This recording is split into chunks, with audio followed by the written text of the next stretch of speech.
자, 이번 시간에는 한반도의 지형 형성작용에 대해서 살펴보겠습니다.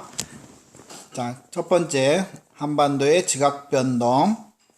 자, 우리나라는 오래되고 안정된 시원생대 지층이 제일 많이 있습니다. 이 당시에는 주로 퇴적암들이 열과 압력을 받아 변한 변성작용을 주로 받았던 시기로 이고, 그 다음에 고생대에는 조류군동이라고 하면 융기나 침강처럼 바닷속에 있는 지형이 융기하게 되면 육지가 되는 이런 운동을 조류군동이라고 합니다.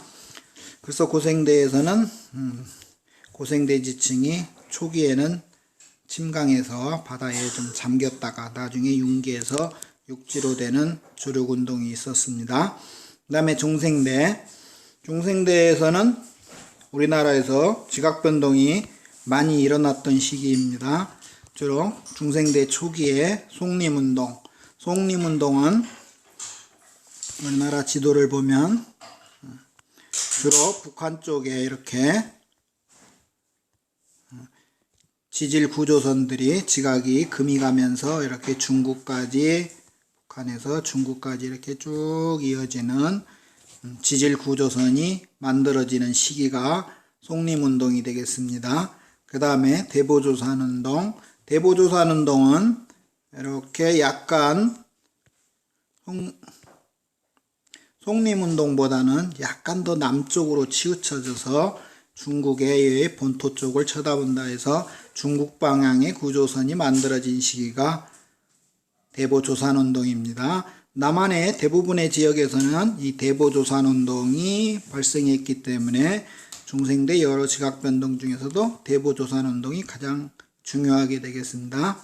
대보조산운동 때 지각이 깨질 때 지하 깊은 곳에 마그마가 지각이 깨진 틈 사이로 끼어들어와서 마그마가 굳은 걸 화강암이라고 합니다. 그래서 화강암은 지하 깊은 곳에 마그마가 굳은 것을 화강암이다.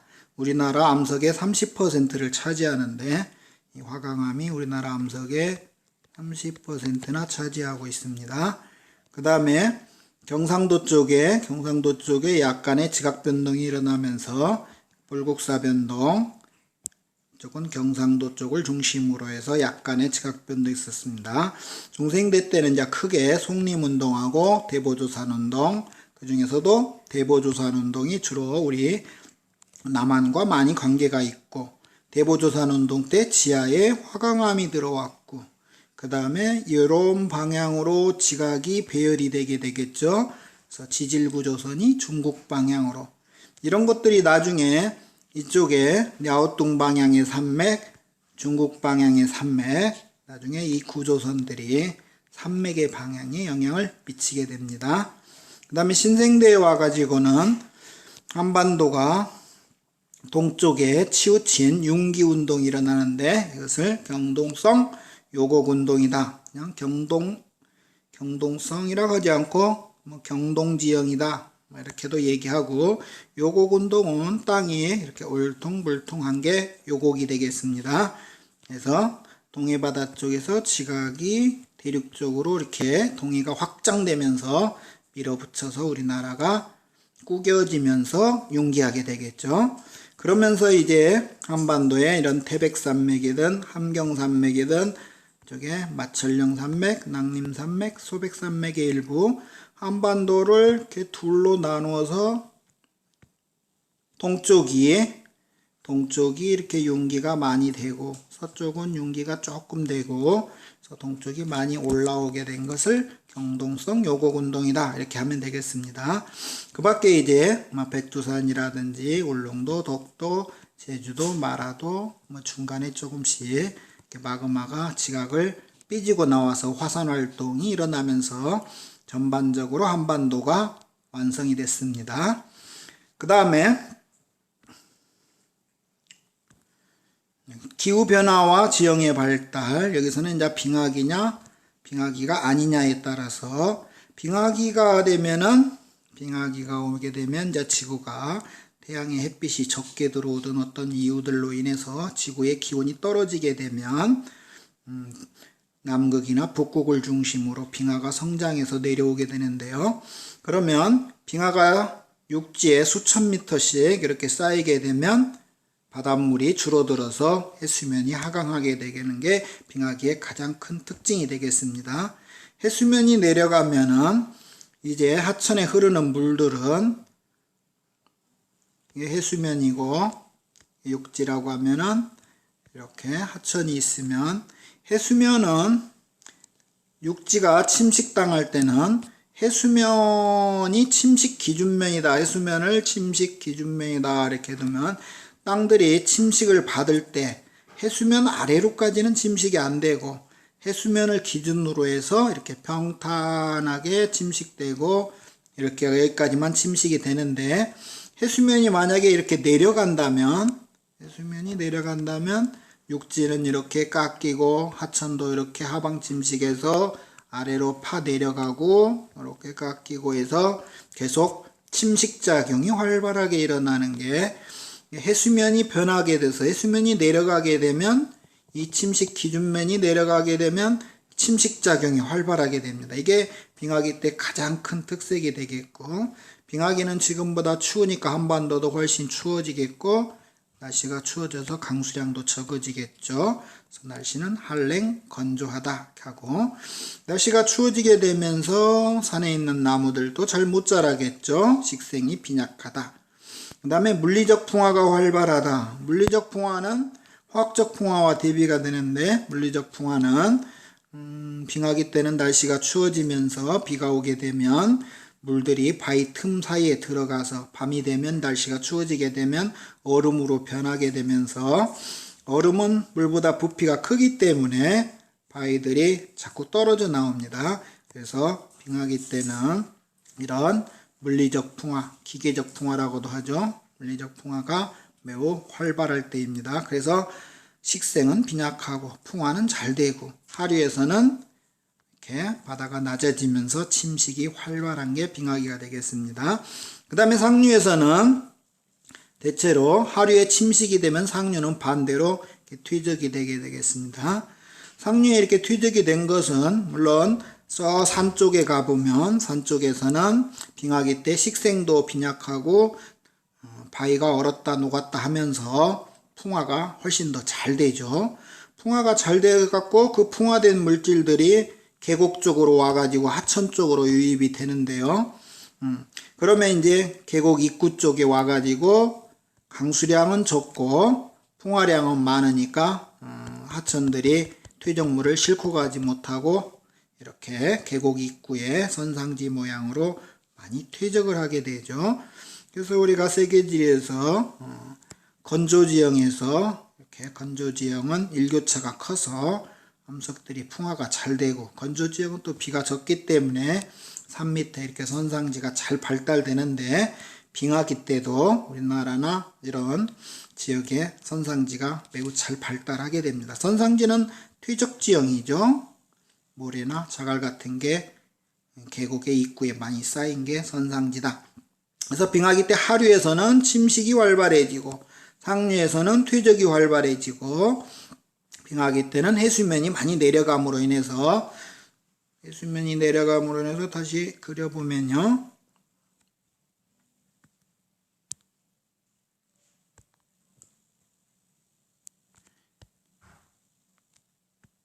자, 우리나라 주변의 서해바다가 모두 육지로 드러나겠죠. 서해바다는 수심이 한 80m, 제일 깊은 데가 한 80m 정도 되니까 빙하기가 되면 바닷물이 최대 200m까지 빠지고 평균 한 120, 30m까지 빠지게 되니까 전부 육지고 남해도 뭐 거의 다 육지로 드러나겠죠.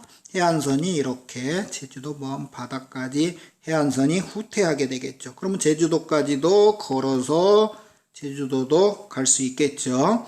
그래서 빙하기 때는 이렇게 서해나 남해가 거의 육지로 드러나게 된다. 그러면서 이렇게 한강이 있으면 오늘날의 한강은 이렇게 생겼는데 빙하기 때는 한강이 여기서 해서 저 제주도 앞바다까지 한강이 이렇게 길어지겠죠. 그러면 이제 한강을 우리는 뭐라고 표현할까요? 큰 한강이니까 대한강이다 이렇게 하면 되겠죠. 하여튼 하천의 길이가 많이 늘어나고 육지가 바다가 여기가 다 육지로 이렇게 변하겠죠. 이렇게. 그래서 우리나라도 훨씬 국토의 면적이 넓어지겠네요. 그 다음에 간빙기로 가보면 빙하기는 자 신생대 4기에 4번이 있었죠. 빙하와 빙하 사이를 간빙기다 이렇게 하고 마지막 제4빙기가 끝난 지금을 후빙기다 이렇게 얘기하죠. 간빙기나 후빙기에는 이제 대륙에 있던 빙하들이 녹아서 바다로 돌아가니까 해수면이 상승한 게 간빙기의 특색이 되겠네요. 해수면이 올라오면은 이제 반대가 되죠. 해수면이 내려가면 하류에서 바닷가에서 침식이 잘 됐는데 해수면이 올라오면 반대로 퇴적이 잘 일어나겠죠.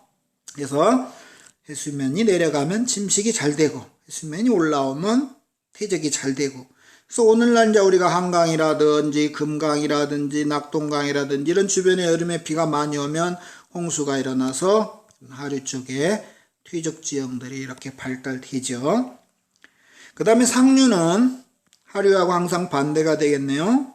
하류에서는 퇴적이 잘 되고 그러면 반대가 되면 상류에서는 침식이 되겠죠. 그럼 오늘날 우리가 지금 후빙기에 살고 있으니까 이런 하천의 상류 강원도 산골짜기 같은 데 가보면은 여름에 비가 많이 오면 물이 흐르면서 골짜기를 파겠죠.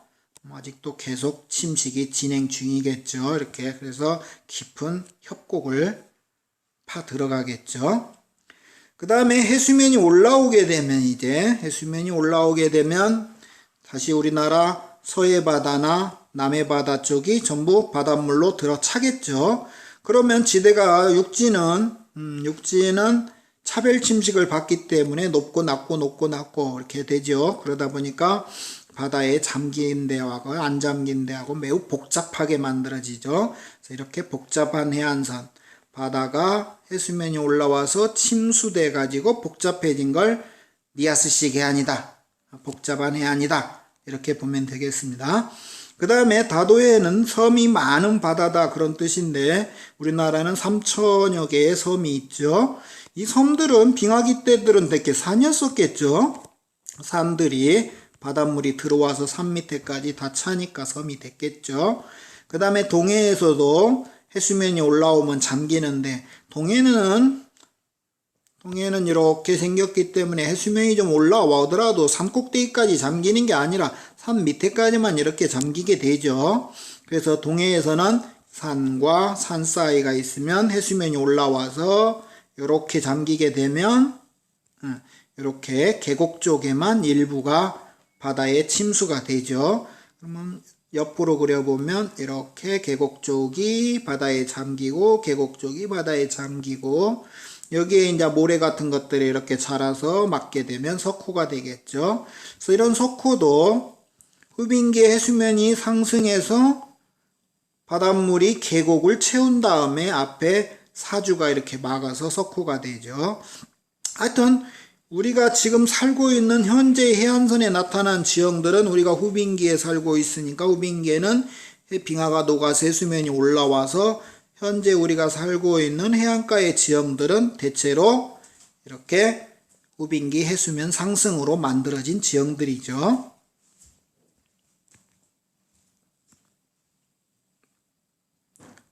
다음으로 우리나라 암석에 대해서 간단히 보겠습니다. 우리나라 암석은 변성암이 가장 많죠.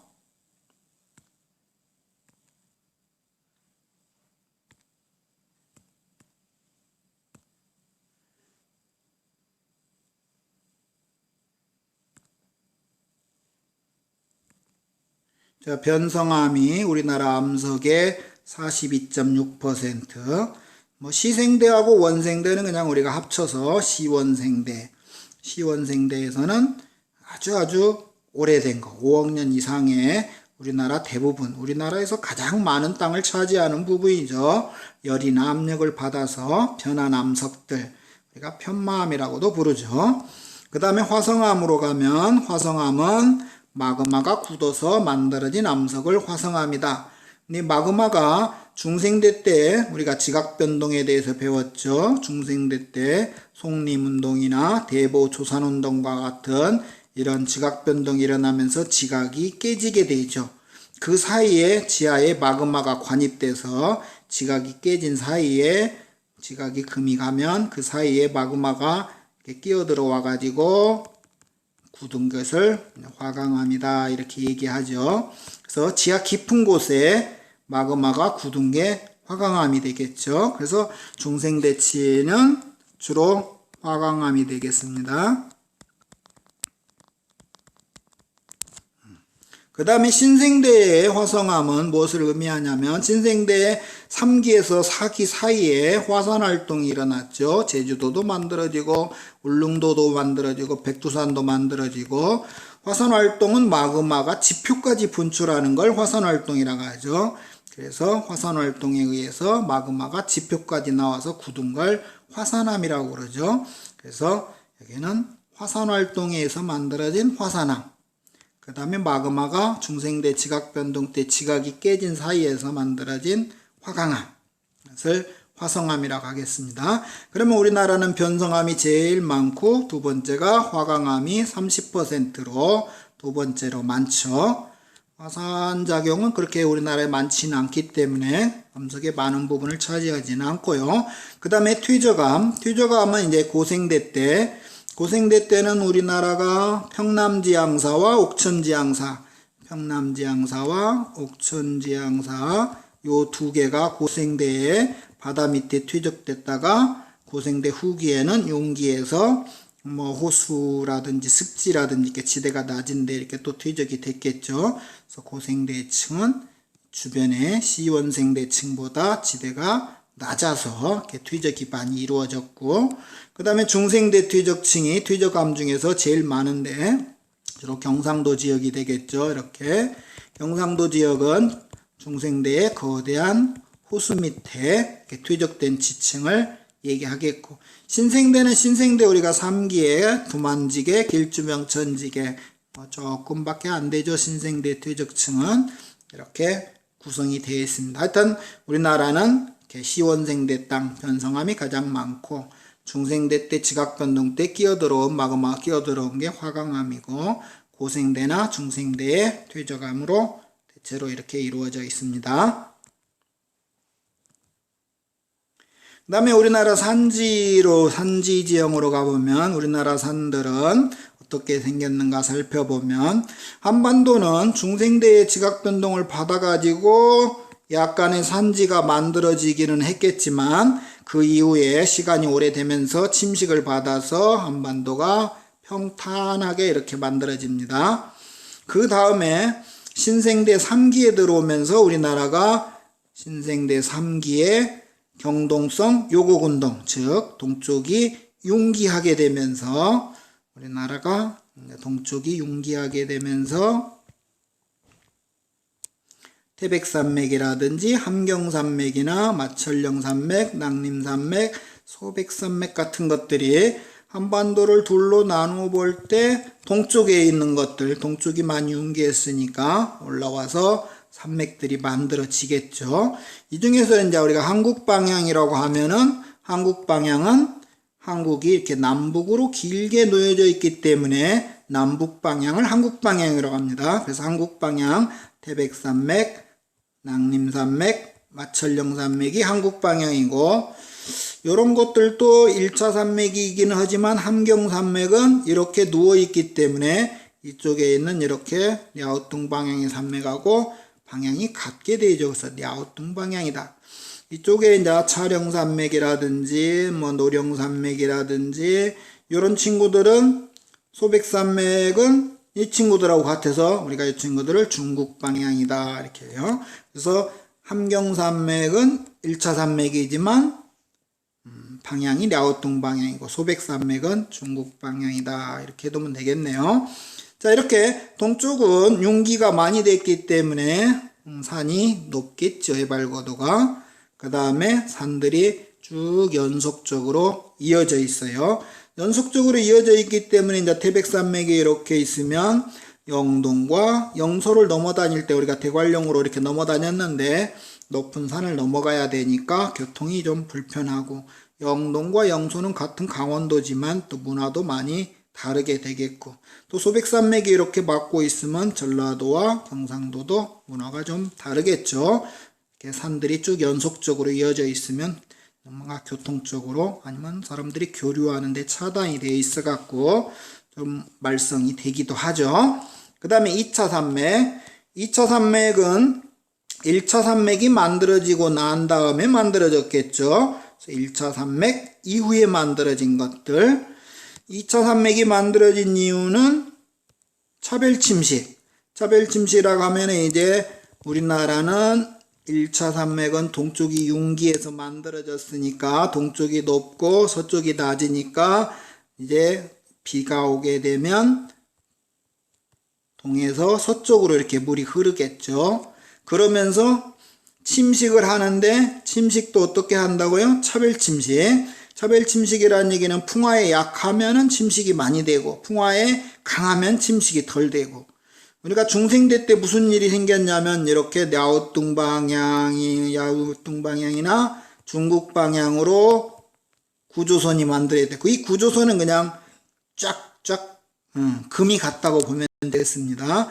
기반함이 이렇게 갈라지게 되면 나중에 동에서 서로 물이 흐를 때 이런 갈라진 틈새들이 침식을 많이 받겠고 그 사이가 침식을 덜 받게 되겠죠. 그래서 침식을 많이 받는 데들은 파여서 계곡이나 하천이 되고 단단한 데들은 남아서 산맥이 되겠습니다. 그래서 2차 산맥은 1차 산맥 후에 이렇게 동에서 서로 물이 흐르면서 차별 침식에서 만들어진 것들, 차령산맥, 도령산맥 이런 친구들이 2차 산맥이 되겠습니다. 북한은 이쪽에 산맥들이 많죠. 또 다 2차 산맥이 되겠죠. 아무래도 서쪽에 있기 때문에 동쪽보다 용기량이 적었기 때문에 해발고도가 낮고 산들도 많이 잘라져서 그렇게 높지가 않아서 교통의 불편도 적겠습니다. 그 다음에 우리나라 이렇게 산맥의 방향을 한국 방향, 랴오뚱 방향, 중국 방향 이렇게 세 개로 나뉘는데, 이렇게 나뉘는 것은 신생대 3기의 동쪽이 융기하면서 이런 한국 방향의 구조선이 만들어져서 그게 한국 방향의 산맥이 됐고, 그 다음에 2차 산맥들은 중생대 때 구조선은 이렇게 만들어졌는데 1차 산맥이 신생대 3기의 동쪽이 융기하고 난 다음에 차별침식에 의해서 만들어진 것들이죠. 그래서 랴오뚱 방향이나 중국 방향은 1차 산맥보다 늦게 만들어지긴 했지만 구조선은 먼저 만들어졌죠. 뼈대 틀은 먼저 만들어졌고, 그렇게 이해해두면 되겠습니다. 그 다음에 우리나라 산지의 특색. 우리나라 산은 북한은 80% 이상이 산이고 남한은 약 65%가 정도 산에서 남북을 합치면 약 70%가 산이다. 산이 좀 많은 편이죠. 그렇지만 우리나라는 산들이 오랫동안 침식을 받아서 낮은 구릉성 산지, 구자는 이제 언덕구자를 쓰죠. 언덕과 같은 산, 이 정도. 뭐 우리가 세계적으로 높은 산지는 이제 신기산지 3000m 이상의 이런 산들을 높다고 하고, 우리나라는 뭐 거의 해발고도가 낮으니까 뭐 거의 대부분 1000m 이하고 500m 이하가 또 대부분이고, 뭐 거의 이런 것들은 산이라고도 하기가 힘들 정도, 언덕이다, 구릉지다 이렇게 할 정도의 산들이 많죠. 그래서 우리나라 산들은 전반적으로 낮다. 그 다음에 우리나라는 이제 신생대 3기에 동쪽이 융기하면서 동쪽에 높은 산들이 많죠. 동쪽이나 북쪽에 높은 산들이 많고 서쪽이나 남쪽이 대체로 낮죠. 그래서 우리나라 동쪽이 많이 융기했기 때문에 그렇다. 그러면 이렇게 서쪽으로는 완경사, 동쪽으로는 급경사 이렇게 이루게 되면 서쪽으로는 이제 바다까지 가려면 이렇게 여기서 비가 와서 멀리 가려면 하천의 길이가 길어지겠고, 경사는 완만하니까 물의 흐름은 동쪽보다는 좀 느리겠죠. 동쪽으로는 하천의 길이가 짧고 급경사고, 이렇게 이해해두면 되겠습니다. 그 다음에 고위평탄면. 고위평탄면은 한반도가 이렇게 오랫동안 침식을 받아서 평탄하게 됐다 이렇게 했죠. 한반도가 오랫동안 침식을 받아서 평탄했는데 동쪽이 이렇게 융기하게 되면 서쪽은 조금 융기하고 조금 올라오고 동쪽이 이렇게 올라오게 되면 이렇게 평탄한 놈이 융기에서 이렇게 만들어지면 산 위에, 그래서 고위평탄면은 과거 낮았을 때 평탄한 놈이 융기에서 올라간 것이 고위평탄면이 되겠습니다. 대표적으로 이제 가장 잘 나타나는 게 뭐 대관령부근, 전라북도에서는 뭐 진안고원, 이런 것들이 고위평탄면이라고 할 수 있겠습니다. 자, 고위평탄면은 해발 고도가 높기 때문에 뭐 여름에 서늘하고 겨울에도 주변보다는 춥겠죠. 근데 겨울에는 뭐 다 추우니까 좀 더 추워도 큰 특색이 안 되고, 여름은 우리가 많이 더우니까 서늘하면 기후가 많이 다르게 우리가 느껴지는 것이죠. 그러면 이제 고랭지무나 고랭지 배추 같은 고랭지 농업, 그 다음에 목축업, 이런 것들이 발달하고, 뭐 이쪽에는 대관령 쪽에는 눈도 많이 오니까 스키장 만들어서 동계올림픽도 했고요. 그 높은 산지에는 바람이 세니까 풍력발전소도 많이 만들어졌고, 요즘은 이제 리조트 같은 것도 많이 지어서 여름에 피서지로 활용도 하고 있습니다. 그 다음에 돌산과 흑산. 돌산은 이제 화강암으로 되어 있을 때는, 화강암은 돌출됐을 때 풍화가 잘 안 되니까 돌산이 되고, 흑산들은 이제 편마암, 변성암 종류가 있으면 흑산이 되고, 우리나라 대표적으로 이제 설악산이라든지 북한산이라든지, 우리 전라북도에 보면 내장산이나 대둔산 같은데 이런 바위산들도 돌산이 되겠습니다.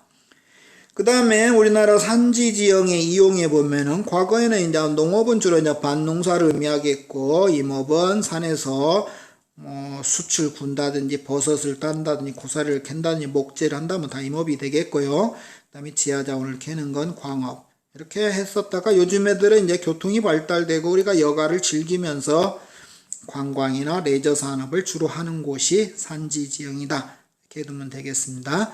그 다음에 오늘날 우리가 산지를 많이 개발함으로 인해서 산림이 파괴가 되고 산사태도 일어나고 생태계도 파괴되는 문제점들이 많이 생기게 되죠. 그래서 대책으로 가서 우리가 등산로 같은 걸 일정한 기간을 두고 폐쇄해서 자연이 쉬도록 해서 자연이 파괴된 것이 회복할 수 있는 시간을 두는 게 자연휴식연제.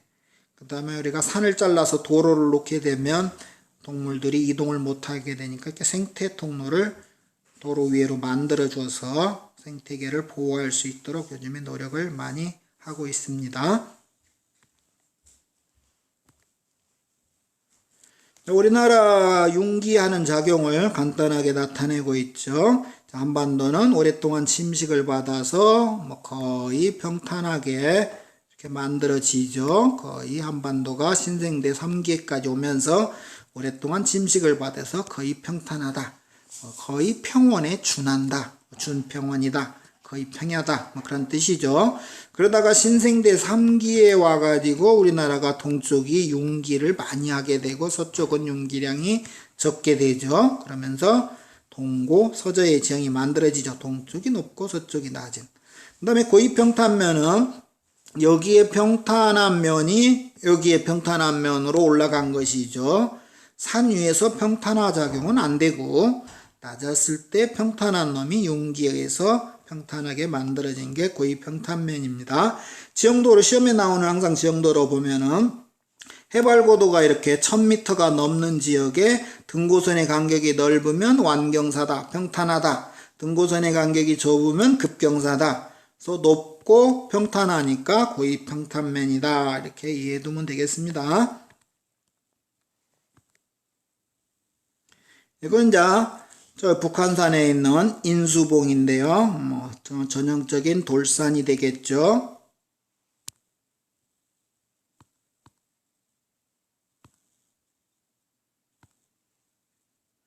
이런 것들은 화강암이다, 돌산이다, 이렇게 해두면 되겠습니다.